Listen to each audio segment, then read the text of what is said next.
Hi, this is Cassie Oelberg in Sealands Grove, Pennsylvania, and we are going to do the second sketch from the June virtual crop.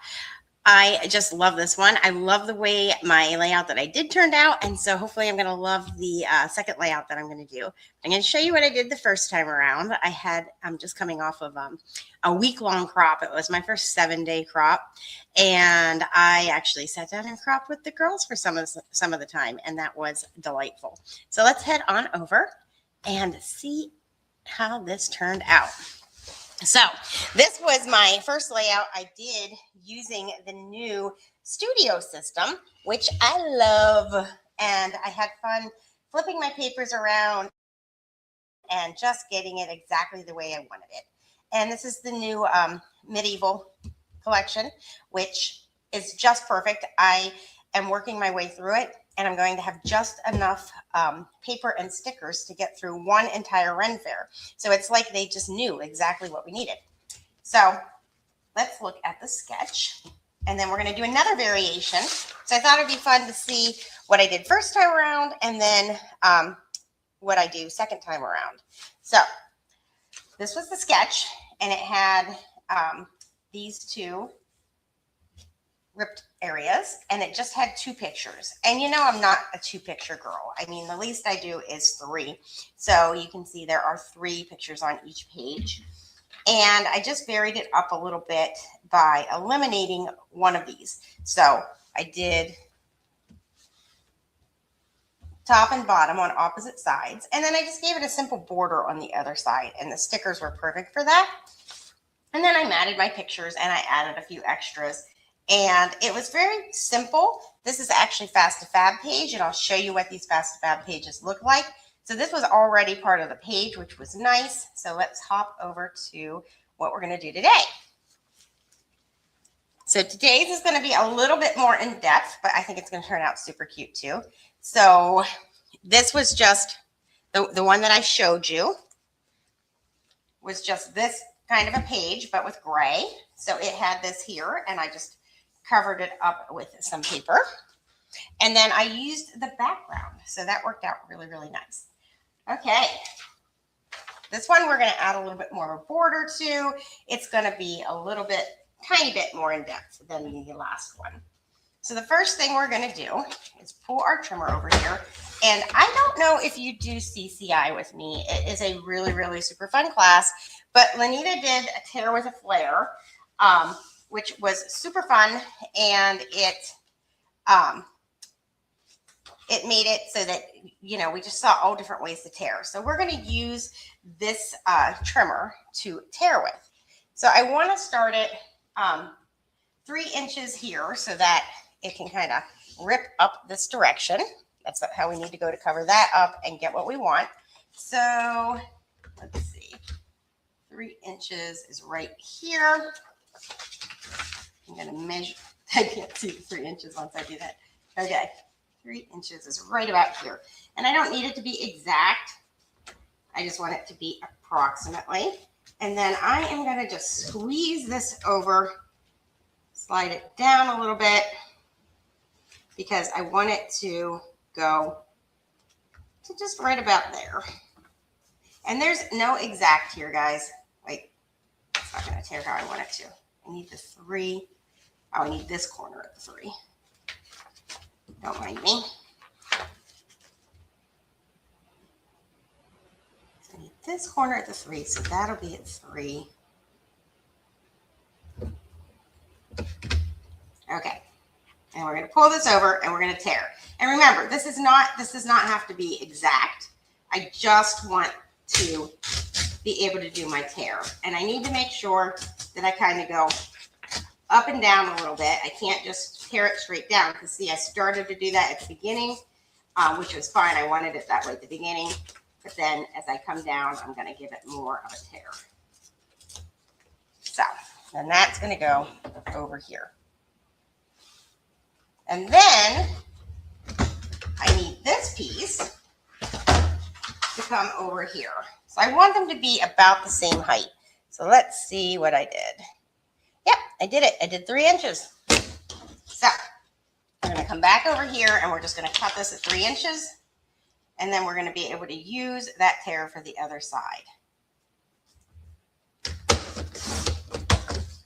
And I have my tears for both sides. So let's go ahead and adhere those. Now, if I were using my layout guide like I did for my last page, I would have put it up on there and I would have flipped my papers around and made sure I had them exactly how I wanted them. But I already planned this one out because I knew I was going to be on screen, and I wanted to make sure that I had chosen papers that I would be happy with. So I don't need to do my pin up and flip.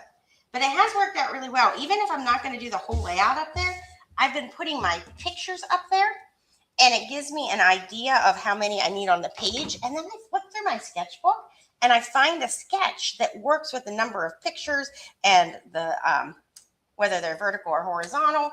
And I am just having so much fun with it. Okay, so now I'm going to use some of my favorite paper, my molten lava. And I'm just going to take a 1/2 inch strip for either side. And it's just going to be a very subtle look because it's already blue. And that might be too subtle for me. You know, that is a little bit too subtle. I was trying to decide. I'll save these for the next spread. I'm going to do a 1/2 inch top and bottom. So I will grab this. And that way I have something that has a little bit more contrast. So that's one of the things that whenever I'm doing it with the layout guide, I would put it up there with my little magnets, and I would decide that ahead of time. Okay, so now let's just go ahead and take these down so that they're out of the way.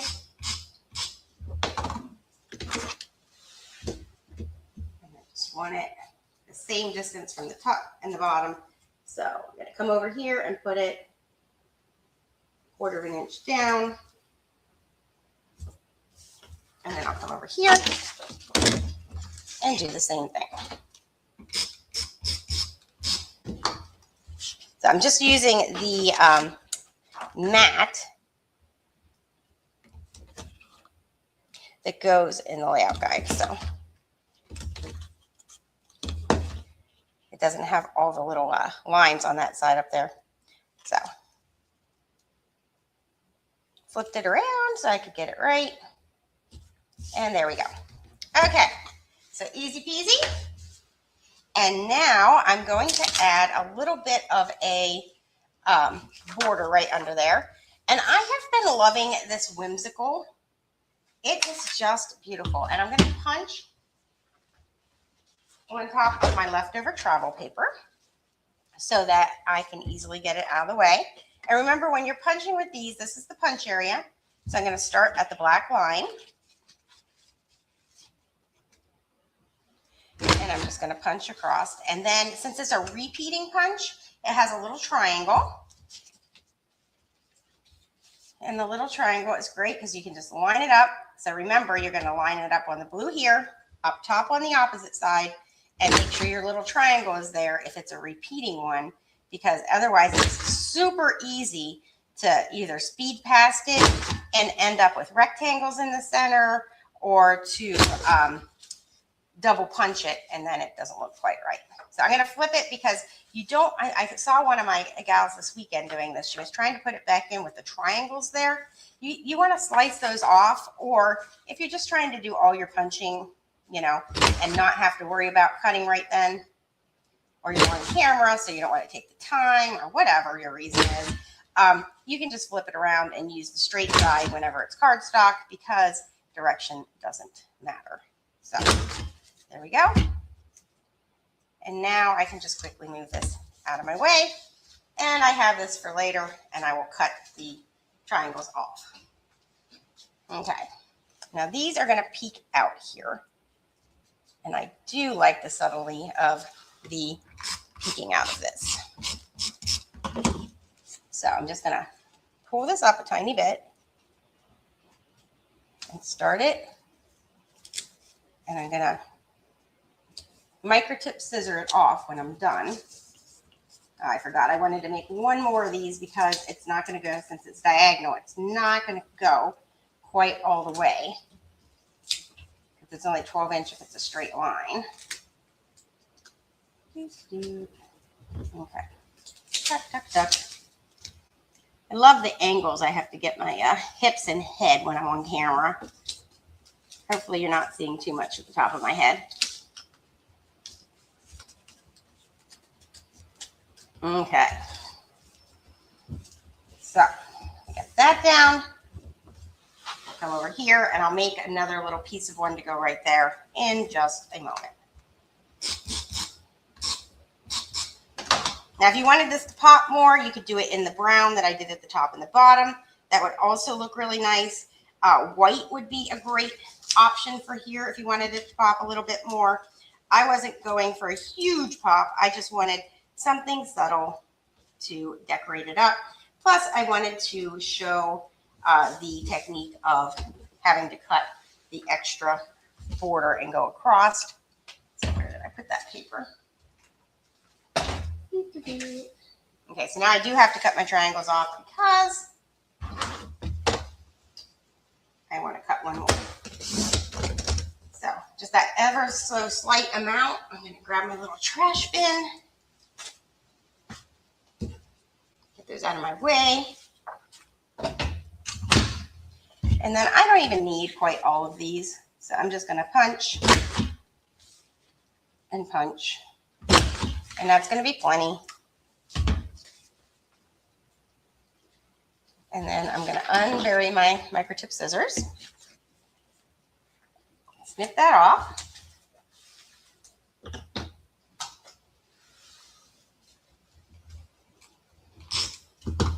And now I'm just going to tuck one of these right under there. And then these microtip scissors are contoured and magical. They can contour right along things. And they're also great for fussy cutting. And if you want to cut things that are already taped or foam squares or stickers, then these are great for that because they are Teflon coated. So the tape and the stickiness won't stick. So let's come over here and cut this.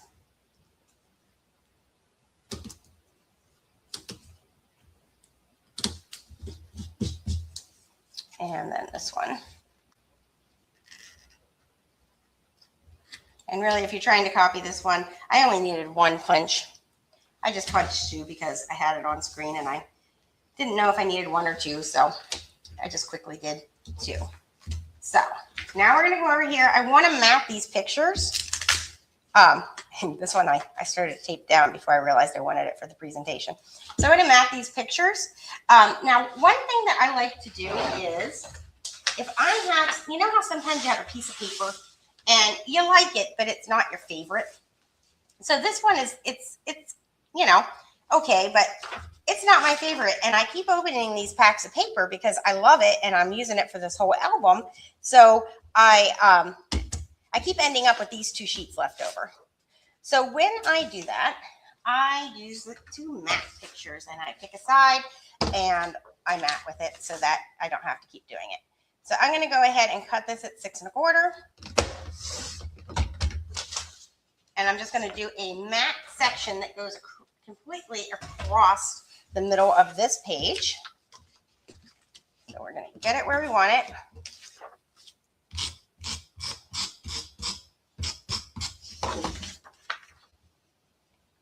Just going to come completely across. And now I'm going to put these pictures down, but I'm going to cut one of them a little bit. My kids were so fun. We were just hanging out at this ancient ruin and having a good old time. So we read some books and we played some cards and just super fun.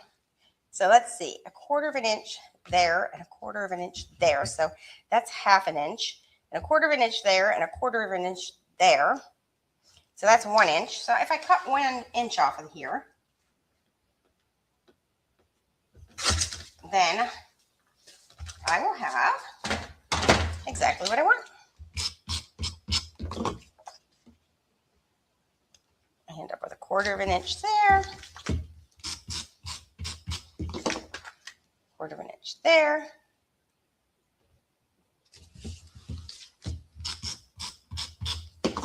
And notice that I am not, oh, I only did 1/8 of an inch top and bottom. You silly goose, Cassie. You know what I'm going to do? I'm going to bring 1/2 an inch back. I did that on purpose so I could show you what to do. Okay. So I don't know if you noticed what I did. I said 1/4 of an inch, but really it was 1/4 of an inch for top and bottom, which meant that it was really 1/8 of an inch. So 1/8 plus 1/8 plus 1/8 is 1/4 and not 1/2. So I'm just going to cut this piece off.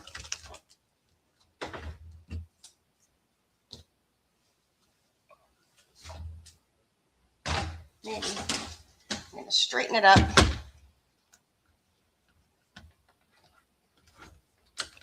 Clean this piece up here. Get it nice and straight.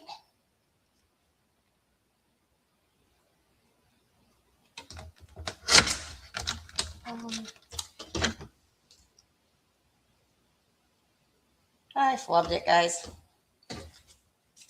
New plan. We're just going to make it be bigger. We're just going to make it be a bigger one. So we did this 6 1/4. So I'll save that for the other side. I'm going to take this. I'm going to make it 6 1/2. And then it really is 1/4 of an inch top and bottom. You know, it's good to have these moments that even math people can math confidently in the wrong direction and then show the fix. So I was going to cut a little bit off and fix it,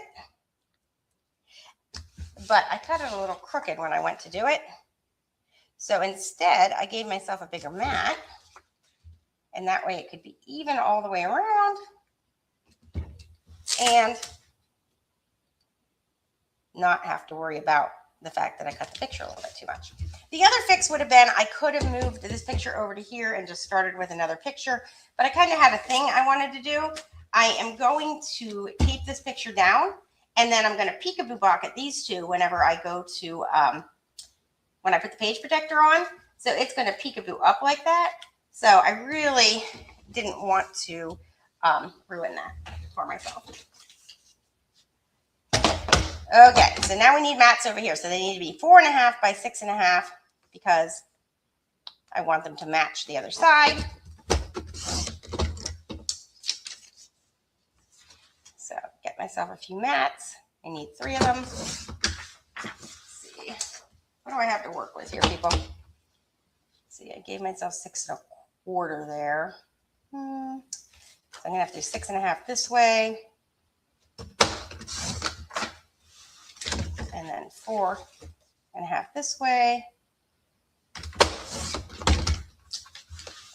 And then this one can be 4 1/2 this way and 6 1/2 this way. So I still used up that grid paper. I have a couple of random scraps that I didn't plan to have, but I kept the layout going smooth, so that brings me joy. Okay, so let's go ahead and get these ones down.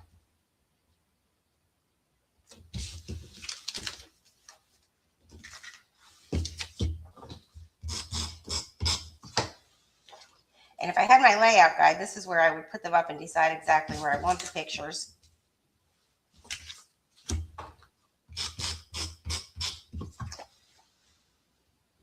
Got to figure out the angle to have that on camera.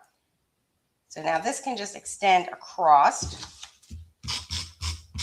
I have to decide. Do I want to? I think I actually want it to go. Yeah, right like that. Let's make sure those are lining up. Okay. And they are. This one can come up here.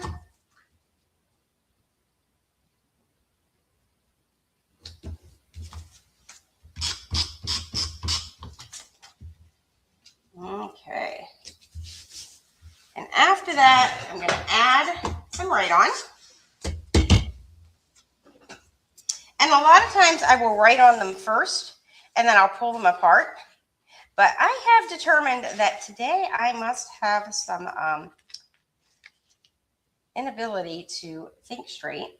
So I'm just going to put them down first and then write on them because I'm worried I will write the wrong thing. You ever have a day like that? You're like, I can't be trusted to journal today. So I really like these write-on stickers, and I like to go back and forth like this because I am not a very perfect person. And so this way, it's already crooked. My writing's a little slanted. There's a little bit more room here if I want to add another one afterwards when I'm writing. And these do pick up and move a little bit, but not a lot. So you want to use your multi-purpose tool, not your fingernail. Would be easier, but you can move it a little once you put it down, but not a lot. You want to do it right away if you need to do that. And now we will embellish. So let's bring the embellishment pile over. I had these out because I was scrapping all weekend. Let's see, this would be fun to put here.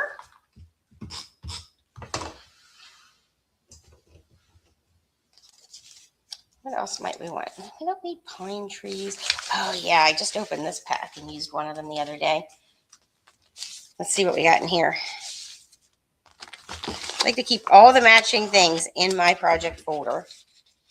And I just keep throwing stuff in there until I am done with the collection.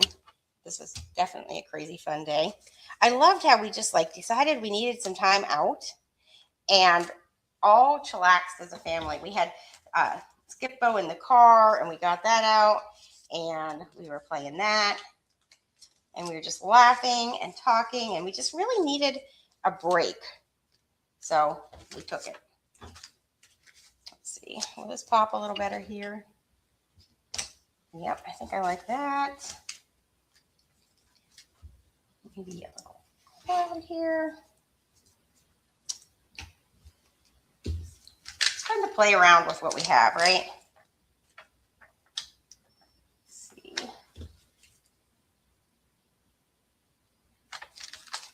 I'll write about how we could not find any place to eat, and Mom may have gotten just a little bit hangry. That could have happened. So now I'm going to tape this down here.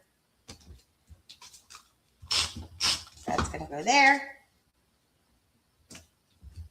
I'm going to add these clouds in.